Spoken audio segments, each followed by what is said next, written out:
المرة اللي فاتت اتكلمنا عن التقارير التحليلية الضخمة وفصلناها في الداتا وير هاوس. لكن النهاردة البيزنس داخل في تحدي من نوع آخر. تيم التشغيل والأوبريشنز مش عايز تقرير عن مبيعات الشهر اللي فات، هو عايز لايف داشبورد.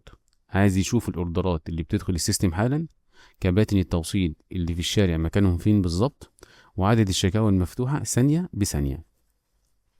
لو فكرت بذكاء المونولوث التقليدي، هتروح تعمل سكريبت جافا سكريبت يقعد يعمل بولينج، او يفتح ويب سوكت وتخلي البراوزر يلم الداتا من كل السيرفيسز ويعمل لها اجريجيشن في نفس اللحظة. النتيجة السيستم هيتخنق، والليتنسي هتطير، والبرودكشن هيقع فيه ثواني. اهلا بيكم في كبسولة سيستم ديزاين جديدة. انا مصطفى سليمان، والنهاردة هنشرح ازاي بتبني معمارية التقارير اللحظية، والسر كله في كلمة واحدة: CQRS.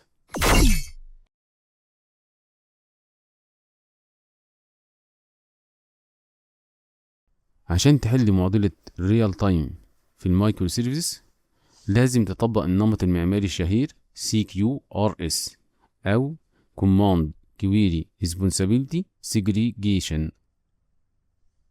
الفكرة ببساطة، احنا هنفصل تماما الموديل اللي بيكتب الداتا عن الموديل اللي بيقرا الداتا.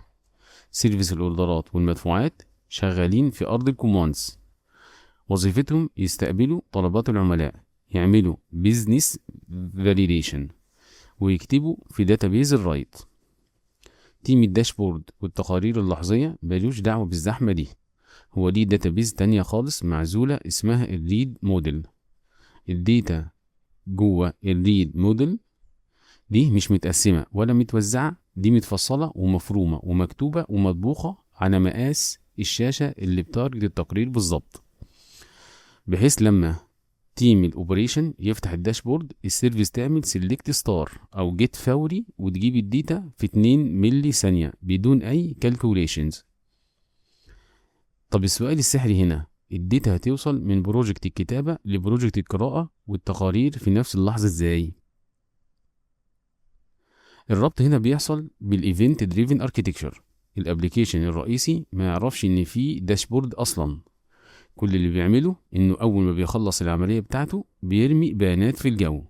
ايفنت اسمه مثلا اوردر بليزد او بيمنت ريسيفد جوه المسج بروكر بتاعك، زي الكافكا او الرابت ام كيو. في ظهر السيستم واقف بطل المعركة، سيرفيس ذكية اسمها البروجيكتور او البروجيكشن انجن. السيرفيس دي وظيفتها تعيش جوه الستريمز دي، تلمح الايفنت في جزء من الملي ثانية وتجري فورا تعمل تحديث للريد موديل. لو جه ايفنت ان اوردر يتعمل، تزود عدد المبيعات اللحظي بواحد وتجمع السعر. لو جه ايفنت ان الكابتن يتحرك، تحدد الاحداثيات الجديدة فورا. البروجيكتور ده هو الشيف اللي بيطبخ الداتا ويجهزها في الريد موديل طوال ال 24 ساعة، عشان لما مستخدم الداشبورد يطلب التقرير يلاقيه جاهز على الأكل فورا وفي نفس اللحظة. eventually consistency في أبهى صورها. كاركتكت، اختيارك للستورج انجن بتاع الريد موديل بيعتمد على شكل اللايف داشبورد بتاعتك. لو التقرير بتاعك عبارة عن عدادات وأرقام وإحصائيات سريعة ومحتاج سرعة خارقة sub ملي سكند ليتنسي، سلاحك الأول هو ريدس جوه الميموري. البروجيكتور هيستخدم الريدس اتوميك انكريمنتس عشان يزود العدادات دي في الميموري فورا. طب لو التقرير معقد وفيه تفاصيل كتيرة وبيانات متغيرة، زي شاشة تفاصيل الطلب اللحظية، ارمي الداتا كجيسون جاهز ومتجمع جوه داتابيز نو سيكوال زي المونجو دي بي او الدوكيمنت ستور، بحيث الشاشة تقرأ الدوكيمنت كامل بكي واحد وخلاص. حتى لو استخدمت ريليشنال داتابيز زي البوستجريس، هتعمل جدول واحد مفروض تماما، دي نورماليزد، مفيش فيه اي فورين كيز ولا جوينز، ومتظبط اندكسد بالمسطرة للقراءة فقط.